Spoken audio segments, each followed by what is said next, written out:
Africa doesn't need help. What if I told you that Africa has everything it needs to thrive? That Africa is not poor, but that actually Africa is being bled. You see, every empire was built on resources, and Africa is the richest prize of them all. The global economy runs on Africa's wealth, but not in Africa's favor. But let's be honest, Africa's poverty isn't just the legacy of colonialism. It's not just the fault of the West. Every nation fights for its interests. The West draws contracts that favor the West, and rightly so. But what about Africa's leaders? Why don't they do the same? Why walk into global deals with no plan, no preparation, and no spine? Africa is wealthy, let's note that. It's filthy rich. So why isn't it experiencing wealth? Why isn't it building power? Why aren't its leaders enraged? Why are African people toiling in hunger when their nations leak value? So let's be blunt. Let's call it as it is.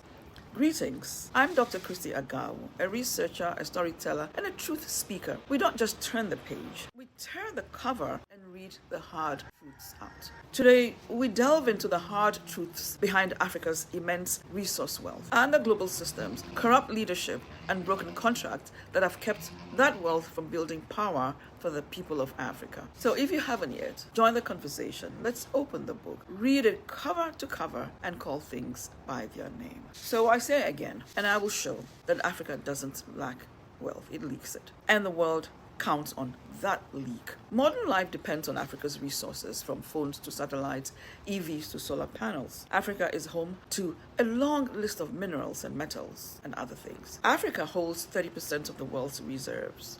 Over 70% of the world's cobalt, essential for EVs, batteries, smartphones, laptops, you name them, pacemakers, and cancer treatment. It holds nearly 90% of platinum and chromium for green tech and aerospace, 40% of the world's gold, which are crucial as reserve assets for electronics, for aerospace, and of course jewelry. Africa also holds 30% of manganese, which is essential for steel production, batteries, and electric vehicles. Africa also holds 70% of coltan, used in nearly every digital device, 18% of global uranium, which is key to nuclear energy. In the area of energy and renewables, Africa holds 12% of world oil reserves, 60% of the best solar energy potential, and many others. In land and agriculture, 60 to 65% of the world's uncultivated arable land is in Africa, and 60% of global cocoa is from Ghana and Ivory Coast. Africa is the top cashew producer, holding 58% globally, 39% of global tea exports, coffee, cotton, shea, and more. It goes on. In the area of water and fisheries, there's the Nile, the Congo, and finally, in the area of human capital,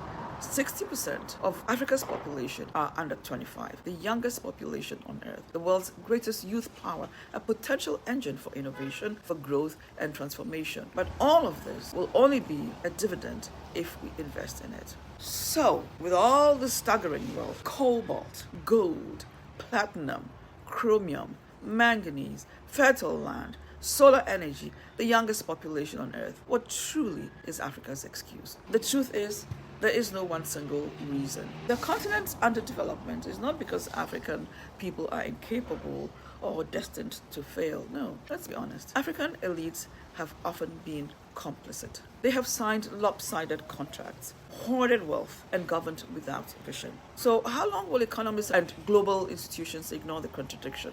Continent this rich should not be portrayed as helpless. It is not poverty that defines Africa. It is the persistent siphoning of its power, of its resources, often with the quiet permission of those meant to protect it. Thing is, resources alone don't build nations. We need ownership.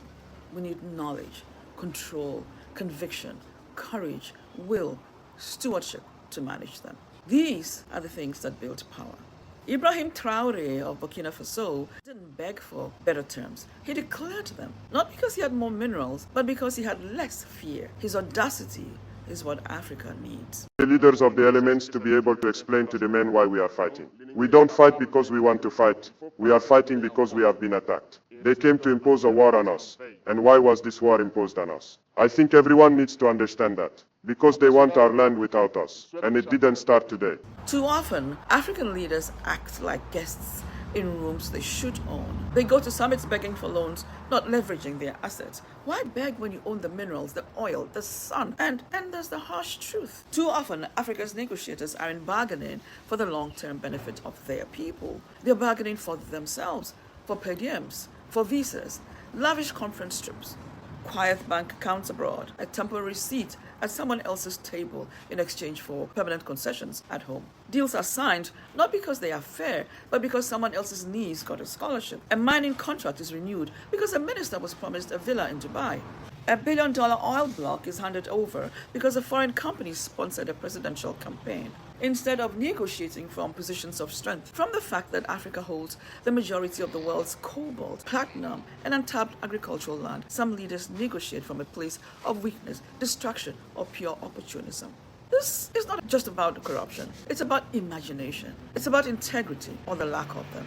Too many leaders are willing to trade tomorrow's sovereignty for today's personal comfort. Africa should be tired of its wealth being siphoned off, of it not fundamentally changing the lives of its people. Look, here are some examples. The DRC supplies 70% of the world's cobalt. Kids mine barefoot in toxic pits. Ghana and Cote d'Ivoire produce 60% of global cocoa. Farmers get less than 6% of chocolate profits.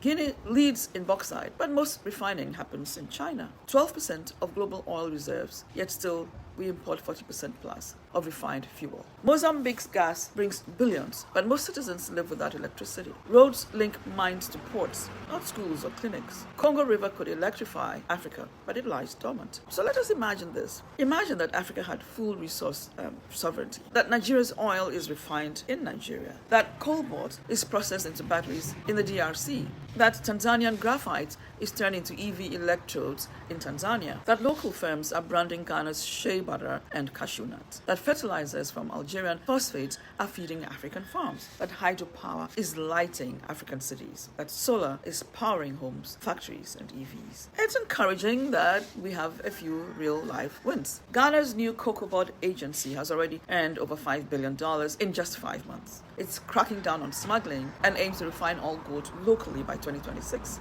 Botswana's diamond deal with De Beers now gives it 50% of revenues and boosts local processing. Rwanda is refining tantalum from coltan, increasing export value by 30%. Morocco's Noah Solar complex powers millions. Nigeria's Dangote refinery aims to end fuel imports. Ethiopia's leather and textile industries now export finished goods. We could have more. We could have plenty more. So the impact could be this, that a 20% boost in local value addition could generate $400 billion in additional annual GDP across Africa. This would provide millions of jobs, boost dignity, and development would flow. By contrast, total foreign aid to Africa averages around $75 billion a year. That means local industrial development could deliver 5 times more economic value than all aid combined. So the takeaway is clear. Aid sustains, if that. Industry transforms. When African nations control and process their own resources, their returns dwarf what donors provide, and the power remains at home, but only if. Contracts serve the nation. Corruption is checked. Infrastructure serves people, not just exports, and states build capacity, skills, and vision. Africa's fight for sovereignty has never been easy, and it will not be going forward. Remember Patrice Lumumba of DRC, Kwame Nkrumah of Ghana, Thomas Sankara of Burkina Faso, Muammar Gaddafi of Libya? Each pushed for sovereignty, self-determined Africa. Each was removed, undermined, or assassinated, often with foreign backing. Today, Niger, Burkina Faso, and Mali pushed to end French military presence. President Macron refused to pull his ambassador. He said, the ambassador will not leave. He forgot that things had changed, that the people had grabbed their power, that it wasn't his country anymore. Weeks later, he had no choice. Sovereignty prevailed. Africa's leaders need steely backbones. Still, internal betrays remain. We need leaders to stop trading national futures for foreign favors. Contracts should be written in service of citizens, not elites. Corruption shouldn't just be condemned. It must be followed by action. That means actually recovering stolen funds, as President Mahama of Ghana is doing, and ensuring prosecution and jail time when warranted. Without this, the anti-corruption message doesn't land. Infrastructure should connect people and power economies, not just exports to former colonizers.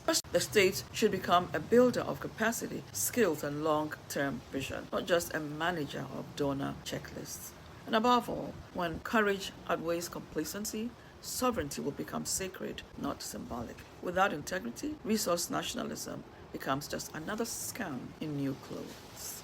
The solution isn't magic, it's courage. Africa must stop crawling when it can stand tall. What we need are leaders with steel in their spine, smarter, transparent deals, regional alliances, investment in local tech, training and value chains, accountability from the top, and pressure from below. An education that links knowledge to sovereignty, a media that tells Africa's story and owns it. Africa must not just own its soil, it must own its story, my people. They told us to be grateful for aid, but we are asking for power. It's our wealth, our future, our fight. Please speak up, share widely, build pressure. Tag someone who should see this and add your voice, and let's keep building. Till the next time.